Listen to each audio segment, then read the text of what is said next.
warahmatullahi wabarakatuh. Halo teman-teman, perkenalkan nama saya Dena Suciana dari kelas 12 MIPA 4 nomor absen 7. Di sini saya akan menjelaskan perbedaan teks editorial dengan teks berita. Simak penjelasan saya berikut ini. Selamat menyaksikan. Perbedaan teks editorial dengan teks berita. Nah, di sini kita akan bahas dari segi pengertian, struktur, ciri-ciri, fungsi, dan unsur kebahasaan. Yang pertama, kita lihat dari segi pengertian. Teks editorial. Teks editorial atau biasa disebut dengan tajuk rencana adalah suatu artikel dalam surat kabar yang berupa pendapat atau suatu pandangan redaksi terhadap sebuah peristiwa yang aktual sejak surat kabar itu diterbitkan. Sedangkan teks berita adalah teks yang melaporkan kejadian, peristiwa, atau informasi mengenai sesuatu yang telah atau sedang terjadi yang bersifat aktual. Perbedaannya terletak pada data yang disampaikan. Teks editorial itu berisi opini, tetapi penulis juga harus menyampaikan fakta yang ada di lapangan mengenai hal tersebut. Sedangkan teks berita berisi fakta dan bebas dari opini penulisnya. Struktur umum dari teks editorial meliputi pengenalan isu atau tesis, argumentasi, dan penegasan. Yang pertama, pengenalan isu. Pengenalan isu merupakan bagian pendahuluan teks editorial. Fungsinya adalah mengenalkan isu atau permasalahan yang akan dibahas dalam bagian berikutnya. Pada bagian pengenalan isu disajikan peristiwa, persoalan aktual, fenomenal, dan kontroversial. Kedua, argumentasi. Bagian ini merupakan bagian pembahasan yang berisi tanggapan redaksi terhadap isu yang sudah diperkenalkan sebelumnya. Yang ketiga, penegasan. Penegasan dalam teks editorial berupa simpulan, saran, atau rekomendasi. Teks berita. Yang pertama, orientasi berita. Orientasi berita berisi mengenai pembuka dari suatu peristiwa yang diberitakan. Biasanya terdapat penjelasan singkat mengenai berita tersebut. Kedua, peristiwa.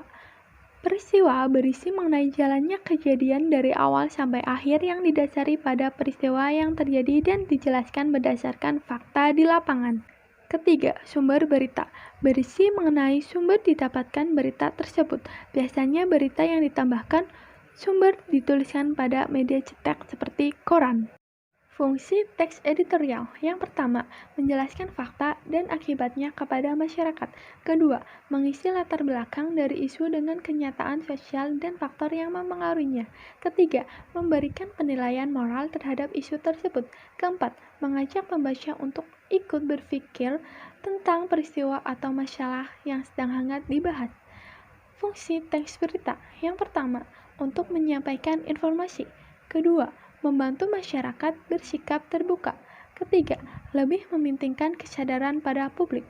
Keempat, membentuk opini publik. Ciri-ciri.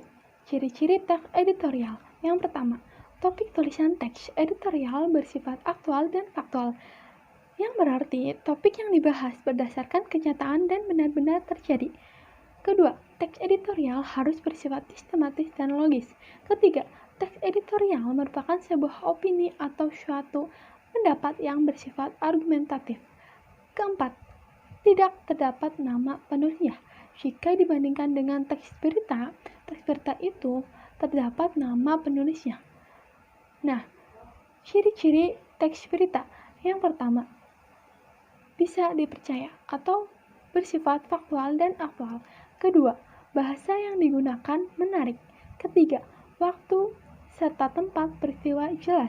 Biasanya terdapat di bagian atas teks berita. Keempat, sumber berita valid dan dapat dipertanggungjawabkan. Kelima, sifatnya objektif. Keenam, biasanya memuat unsur 5W dan 1H. Apa, siapa, di mana, kapan, kenapa, dan bagaimana. Unsur kebahasaan. Unsur kebahasaan teks editorial. Yang pertama, penggunaan kalimat retoris. Kalimat retoris adalah kalimat pertanyaan yang tidak ditujukan untuk mendapatkan jawabannya. Kedua, menggunakan kata-kata populer sehingga mudah bagi khalayak untuk mencernanya. Ketiga, menggunakan kata ganti petunjuk yang merujuk pada waktu, tempat, peristiwa, atau hal lainnya yang menjadi fokus ulasan. Keempat, banyak menggunakan konjungsi kausalitas seperti sebab, karena, oleh sebab itu. Unsur kebahasaan teks berita. Pertama, penggunaan bahasa baku. Kedua, penggunaan verba transitif. Verba transitif merupakan verba yang dapat diubah ke dalam bentuk pasif. Ketiga, penggunaan verba perwarta. Verba perwarta adalah verba yang mengindikasikan suatu percakapan. Keempat, penggunaan kata keterangan tempat dan waktu. Kelima, penggunaan konjungsi temporal atau waktu. Keenam, perpaduan antara kalimat langsung atau tidak langsung. Ini contoh teks editorial dan teks berita. Pada teks editorial tidak terdapat nama tempat dan waktunya. Sedangkan dalam teks berita itu jelas terdapat nama tempat terjadinya dan waktu terjadinya. Pada teks berita terdapat nama penyusunnya, dan pada teks editorial tidak terdapat nama penyusunnya. Pada teks editorial tidak memuat unsur 5W dan 1H.